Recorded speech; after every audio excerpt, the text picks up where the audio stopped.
Question 1. You will hear a woman calling a local museum about children's art and craft workshops. First, you have some time to look at questions 1 to 5.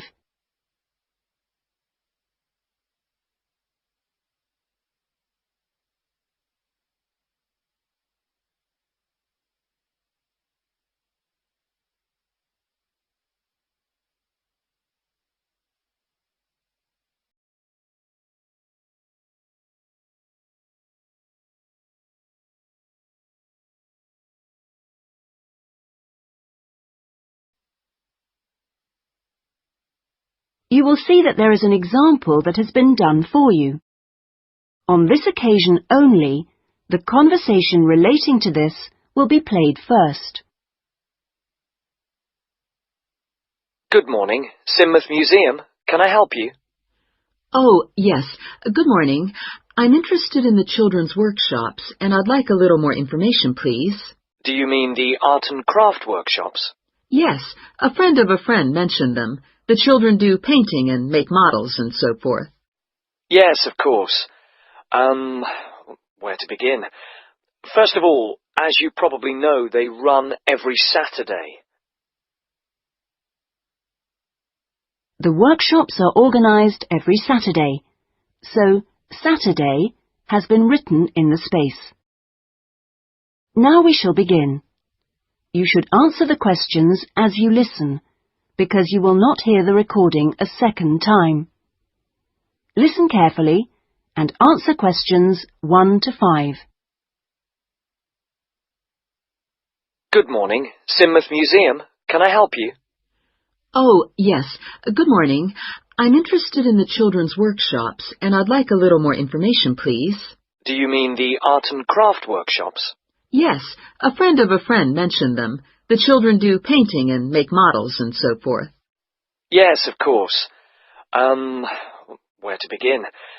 First of all, as you probably know, they run every Saturday.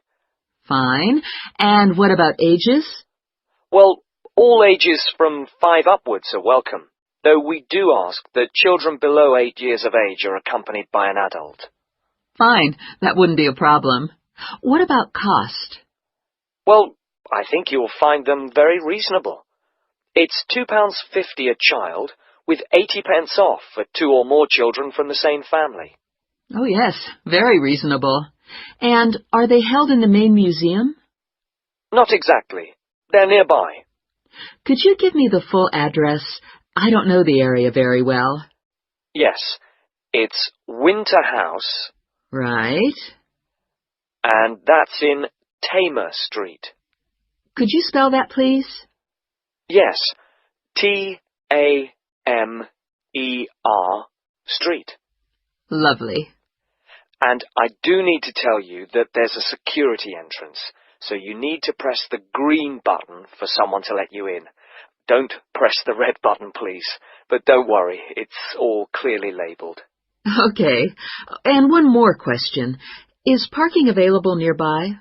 We're driving in from out of town. Your best bet is to leave your car at the back of the library. On a Saturday morning, there are plenty of spaces there. It's right next door to the museum. And can I ask about booking places? Yes, and I must tell you, you really should book by calling the education department here. Oh, I'm sorry. Should I have rung them instead of the main museum number? No, that's fine this time. Please don't worry. But for future reference, I'll give you the direct number. It's 200-765. Great. I've got that. Before you hear the rest of the conversation, you have some time to look at questions 6 to 10.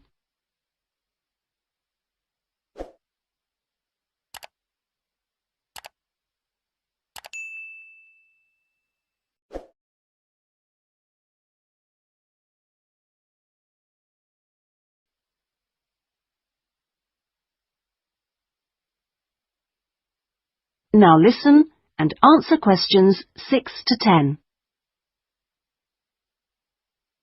But I'm very happy to give you information about the next 2 workshops. On Saturday the 16th, there's building castles. Oh, sounds great. This involves quite a bit of glue, so just make sure the kids are in old clothes. I know, ones I don't mind getting mucky. Exactly. And if possible, could you bring along bottle tops, which the children might be able to use in the models, as decoration? We'll certainly try to find some for you. Then the following week... That'll be the 23rd, won't it? Yes, that's right.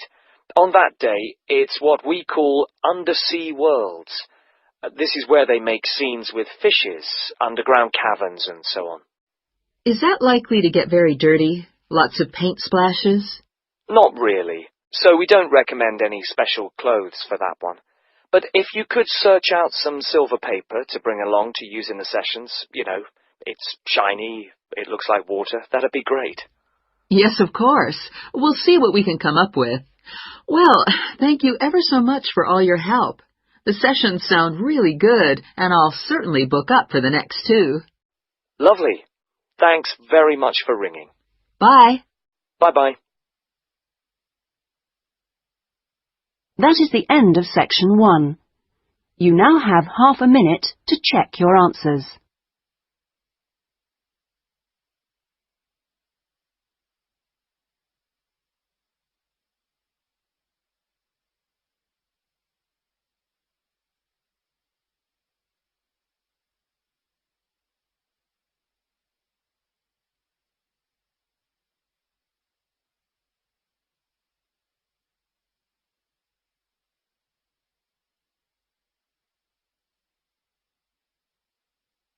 Now turn to section 2.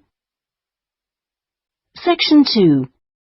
You will hear a customer services official giving information to a passenger at a railway station in a town called Trebirch. First, you have some time to look at questions 11 to 17.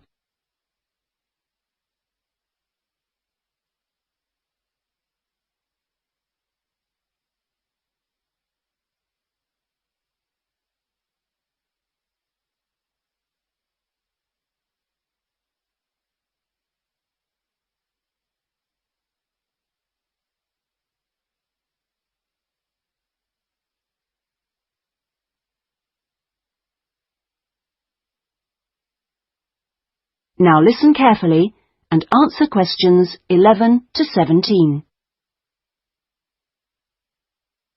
Hello. My family and I are staying here in Trebirch for a week or 2, and we wanted to know about the train services. We're hoping to do a few local trips. Okay. Well, I can give you lots of details about all the trains going from Trebirch in the southwest. This leaflet will be very helpful, but I can tell you some of the main things. We've got 2 main train stations in the town. King Street is for local commuter lines and regional services. What about trains to London? I'll need to go there on business for one day. Then you need to go to Central Station. That's for all the national services. There are regular trains to London. They leave Trebirch every half hour on weekdays and every hour at weekends. It takes about 2 hours, a bit longer on Sundays.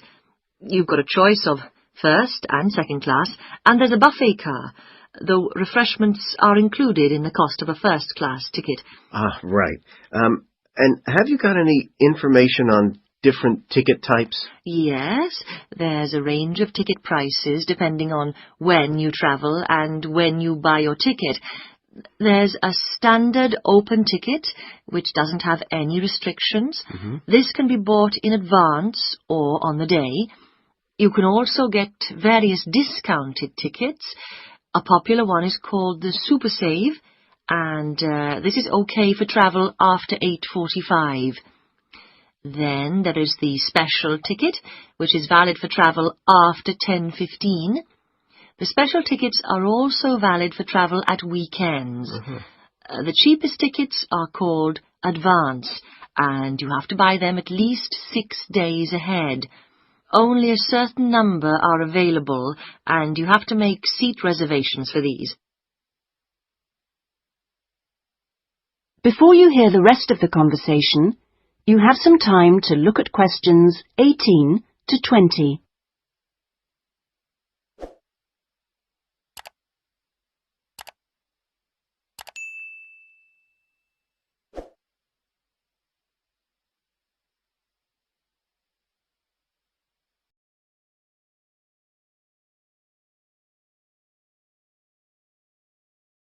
Now listen and answer questions 18 to 20.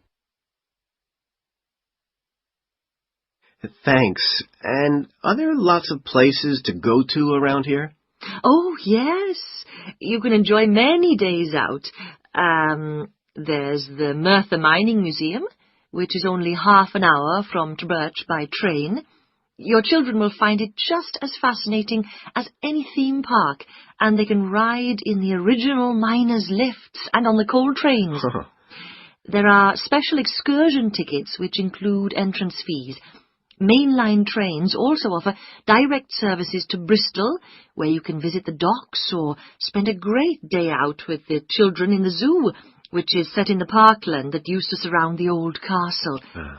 Special family away day fares are available for this service now during the school holidays. Alternatively, you can be in Birmingham in only an hour and a half, where there's lots to see and do, including the new and internationally acclaimed climbing wall built on the site of the old aquarium. We will also be running a special service to Newport when the new Science Museum opens next year, as we anticipate a lot of visitors in the opening weeks. I'd advise you to call early to book your tickets. Is that okay? Yes, thanks. That is the end of section 2. You now have half a minute to check your answers.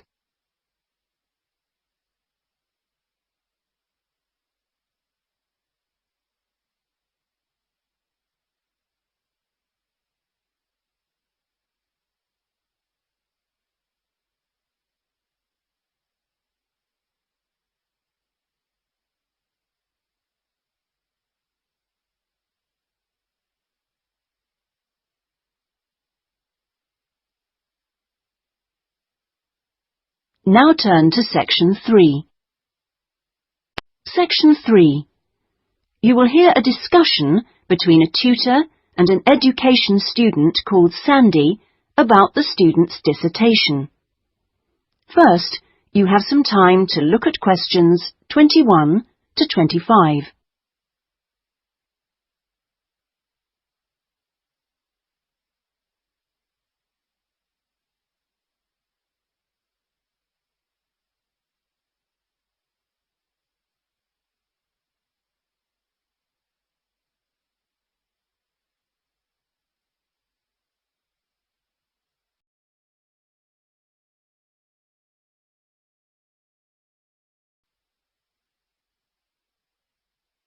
Now listen carefully and answer questions 21 to 25.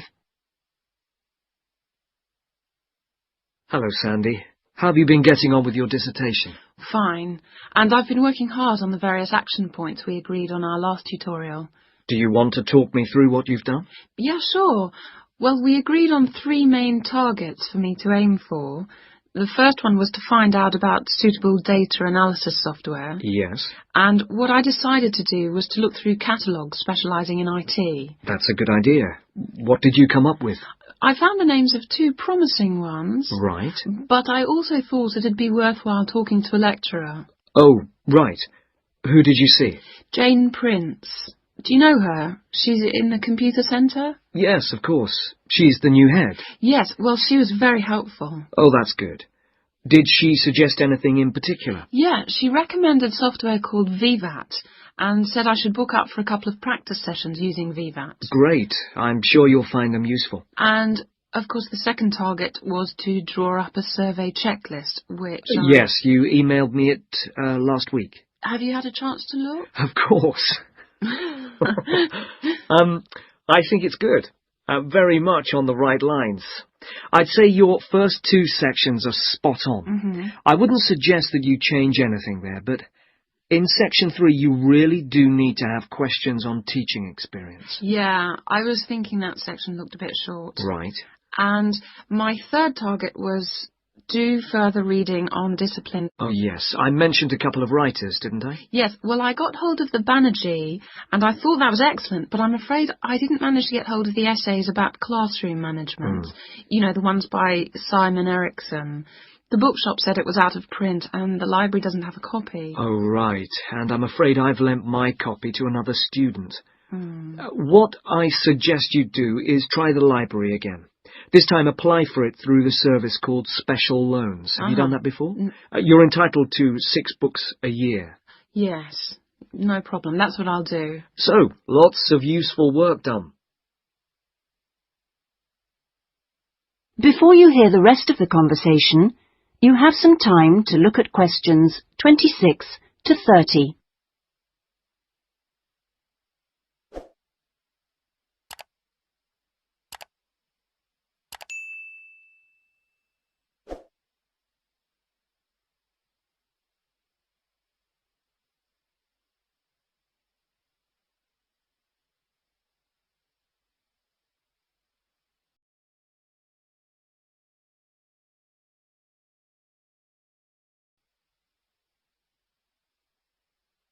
Now listen and answer questions 26 to 30. So let's look at some new targets. We'll start by having a chat about your Chapter 1. I very much enjoyed reading it. Your written style is very clear, and you've included lots of interesting descriptions of education in your target area. I've just got a couple of suggestions for some additional work. Of course. Could I just ask, what do you think I should call it? Well, I'd go for something like context review. What do you think? Well, short and to the point. Exactly. Now, as regards specific areas to work on, I'd be quite interested to have a few more statistics about the schools in the different zones. Oh, that wouldn't be a problem. I can get them from the internet. Great. And although you did make a reference to quite a few different writers, I think you should aim to cite more works written later than 2000. OK. That's more difficult, but I can try. When do you want that done by? Oh, it's not urgent. I should aim for the end of term. But in the meantime, I think you should also be thinking about Chapter 2. Should I be drafting it already? No, but I think you should note down its main sections. Yes. You know, I always find that the hardest part... I always find it helpful to put some ideas on index cards. Yeah. And then you can sort them and even lay them out on the floor. It's a real help. Well, I'll certainly try it. When would the deadline be for that? My advice would be to get it done before you embark upon the research. You can always change it later if you need to. OK, I'll get going on that then. That is the end of section 3. You now have half a minute to check your answers.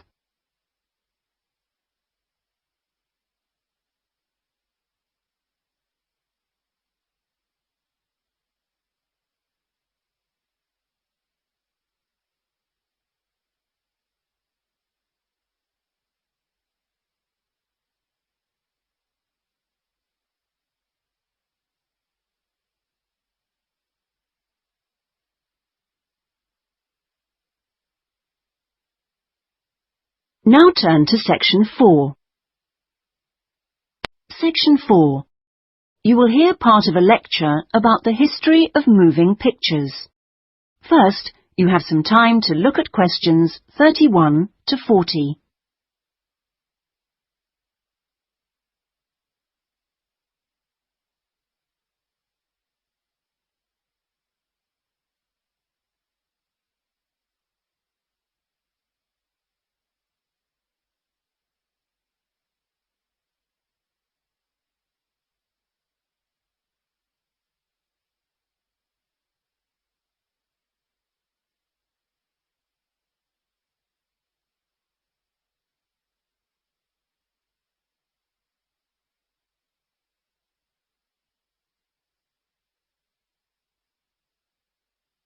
Now listen carefully and answer questions 31 to 40. Many believe that the story first began in America in 1877, when two friends were arguing over whether a horse ever had all 4 feet, or hooves, off the ground when it galloped. To settle the bet, a photographer was asked to photograph a horse galloping, and the bet was settled because you could see that all the hooves were off the ground in some of the photos. What was even more interesting was that if the photos were shown in quick succession, the horse looked like it was running. In other words, moving pictures. The person who became interested in taking the moving pictures to its next step was the famous American inventor Thomas Edison. Actually, he didn't do the work himself, but rather asked a young Scotsman in his employ to design a system, which he did. Now, this young fellow was clever, because the first thing he did was study other systems, primitive as they were, of moving pictures, and then put all the existing technologies together to make the first entire motion picture system. He designed a camera, a projection device, and the film. The system was first shown in New York in 1894 and was really very popular. Apparently, people lined up around the block to see the wonderful new invention. There were, however, a couple of problems with the system. The camera weighed over 200 kilograms, and only one person at a time could see the film. Well now, news of the new system in America traveled fast, and a number of rival European systems started to appear once people had heard about it. The single problem with all the systems was they couldn't really project the film onto a screen, so more than one person could see it. Then, in 1895, 3 systems were all developed, more or less at the same time and independently of each other. I guess the most famous of these was by the Lumière brothers from France, and they called their system the cinematograph, which of course is where the word cinema comes from. There were also 2 brothers in Germany who developed a successful system, and they called it a bioscope. Well, now once the problem of projection had been solved, the next challenge for the inventors was to make the films longer and more interesting.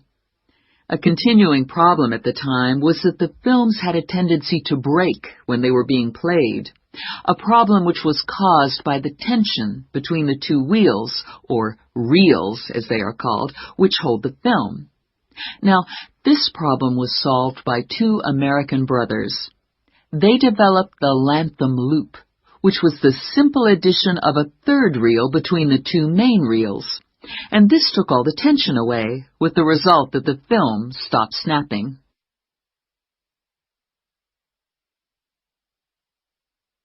So now there was a real possibility of having films of more than 2 or 3 minutes. And this led to the making of the Great Train Robbery, the very first movie made. It only lasted 11 minutes, but was an absolute sensation, and there were cases of people watching the movie and actually fainting when the character fired a gun at the camera. Almost overnight, movies became a craze, and by 1905, people in America were lining up to see movies in store theaters, as they were called then. I guess the next big step in terms of development of technology was to have people actually talking on the film. And the first step towards this was in 1926, when sound effects were first used on a film. It wasn't until the following year, however, that the first talkie, as they were called then, was made. This film featured actors speaking only during parts of the film, and was called The Jazz Singer. And it wasn't until 1928 that the first all-talking film was produced, and this was called The Lights of New York. Unfortunately, the sound on this early film was not very good, and I believe they put subtitles on the film. That is, they printed the dialogue along the bottom of the film to compensate for this poor sound quality. Now, with the addition of sound, moving pictures became far more difficult to make. That is the end of section 4. You now have half a minute to check your answers.